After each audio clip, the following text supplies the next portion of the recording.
Megan Hahn's older brother, Frederick Hahn, has retired from his military career. Rumors have it that he has gotten injured in one of his missions, resulting in him losing his ability to reproduce. Megan can only sigh sadly. I plan to stay child-free, whereas Frederick has gotten hurt. It seems that my family's legacy will end at my generation. A few days later, I finally get to meet the legendary hunk of a brother Frederick is. Shock overwhelms me immediately. Why does he look exactly like the baby daddy I've slept with a few years ago? My best friend Megan Hahn was at Cooper's barbecue, cradling a beer bottle in her arms as she bawled her eyes out and wailed, "I wanted to introduce my elder brother to you after he returned so that Nikki can become my very own niece. But he's unable to have children, which makes him no different from a useless piece of trash. How could I do you dirty like that when we're best friends?" As she said all that, her phone rang. I took a glance at her phone and saw that it was Frederick Hahn calling. Megan was so wasted that she was already face first on the table, completely unaware that her phone was ringing. I hesitated for a moment, however, when her phone rang persistently for the third time, I answered it on her behalf. "Mom asked you to get your ass back here if you're still alive and breathing." His voice was deep and husky. It sounded quite mesmerizing.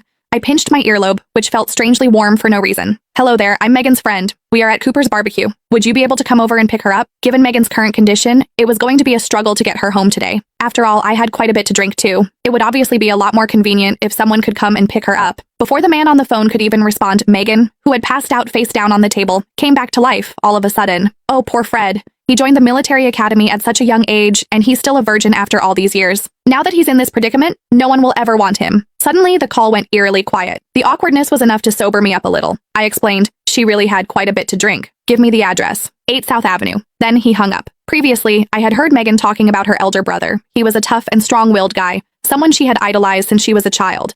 However, when Megan and I first met, her elder brother had already been deployed elsewhere, so I had never met him before. It wasn't until he was discharged from military service a week ago that I learned he'd been severely injured. When the time was about right, I helped Megan to the entrance to wait. There, I saw a black vehicle cruising toward us from a distance. Then, a tall man alighted. He was dressed sharply in his work uniform, looking broad-shouldered and long-legged. However, I couldn't get a clear look at his face. All I could see was his silhouette. At the same time, a video call request popped up on my phone. "Is it Nikki?" Megan asked, dazedly peering at my phone. "I hope nothing serious happened, considering that she's looking for you out of nowhere at this hour. Hurry up and answer the call. Fred is already here." As she said that, she waved at the man a short distance away. Deep down, I too was a little worried about my daughter, Nicole Sawyer. I didn't even stop to greet Megan's brother. Once he came a little closer, I hurried to the side to answer the video call. Almost immediately, Nicole's face appeared on the screen. "Mommy," she greeted me. Upon seeing her beaming face, I finally let out a sigh of relief. "Why are you still awake?" I asked. "Because I miss you, Mommy." Then my mother's voice came from the other end of the call. "I took her to the countryside to catch prawns today, and she had a whole heap of fun, so much so that she refused to go to bed after getting home and insisted on video calling you instead. Are you still out? Why aren't you home yet?"